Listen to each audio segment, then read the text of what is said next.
ముఖ్యంగా liver transplantation జరగకపోవడానికి ఒక ముఖ్యమైన కారణము దీనిపైన అవగాహన లోపం. అంటే లివర్ డ్యామేజ్ అవుతే, లివర్ సిర్రోసిస్ ఏర్పడితే, లివర్ ఫెయిల్ అవుతే ఇక దానికి మనకి నాటు మంజులు తప్ప ఇంక వేరే ఆల్టర్నేటివ్ లేదు అనేది ఇప్పటికీ ఇంకా ఎడ్యుకేటెడ్ ఫ్యామిలీస్లో కూడా ఈ అపోహ ఉంది. లివర్ డ్యామేజ్ అయింది, పత్రికలు వచ్చినాయనగానే వెంటనే నాటు వైద్యుడి దగ్గరికి వెళ్ళిపోతారు చాలామంది. అది చాలా ప్రమాదకరం. లివరు డ్యామేజ్ అయినప్పుడు దాన్ని అనేక సందర్భాల్లో మనము మందుల ద్వారా రికవర్ చేయవచ్చు. కొన్ని సందర్భాల్లో ఎండోస్కోపీ పద్ధతుల ద్వారా కానీ, ఆపరేషన్ విధానాల ద్వారా కానీ దాన్ని సరిచేయవచ్చు.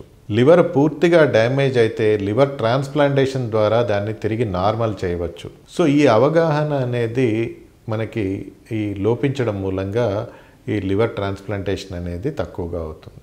అఫ్కోర్స్ అఫోర్డబిలిటీ ఇష్యూస్ కానివ్వండి, ఇతరత్ర ఇష్యూస్ని మనం చూసుకున్నా కానీ ఇవాళ రేపు కూడా అనేక రకాల గవర్నమెంట్ వైపు నుంచి కూడా సపోర్టు బాగా దొరుకుతోంది, ఎన్జిఓస్ నుంచి బాగా సపోర్ట్ దొరుకుతుంది. అనేక రకాల ఆర్థిక వనరుల్ని సమకూర్చుకోవడంలో అనేక మంది ముందరకు వచ్చి సహాయ సహకారాలు అందిస్తున్నారు. కాబట్టి ఈ యొక్క వీటిల్ని ఉపయోగించుకొని లివర్ డ్యామేజ్ అయినప్పుడు దాన్ని నెగ్లెక్ట్ చేయకుండా, నాటు మందులకి చెట్ల మందులకి వెళ్లకుండా సరైన వైద్య సలహా తీసుకొని అవసరాన్ని బట్టి దానికి ప్రాపర్ వేలో, సైంటిఫిక్ వేలో ట్రీట్మెంట్ చేయించుకుంటే లివర్ ఆరోగ్యాన్ని పూర్తిగా కాపాడుకోవడానికి అవకాశం ఉంటుంది.